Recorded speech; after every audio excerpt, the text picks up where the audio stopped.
Men ungacha bizga kelgan kommentariylarni o'qib turaman-da, balkim qiziq savol kelgandir.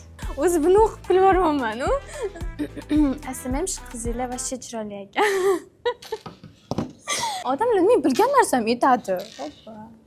Sulaymonov 1608 yozibdilar. Agar rostdan hammasini o'zingiz yegan bo'lsangiz, molda yeyapsiz. Aka o'zim rechkamda yozaman demasga. Zibir 960 yozibdilar.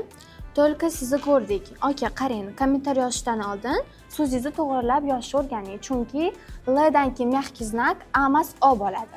Biz o'zbekchani ham tushunamiz yashish aka. O'zbekcha xatda ham yozavering. Muhammadyor 7250 yozganlar. Opa, siz bittasini ham yeyolmaysiz, chunki onangiz mehmonlik kelganda qo'yamiz deb olib qo'yadilar. Вообще to'g'ri.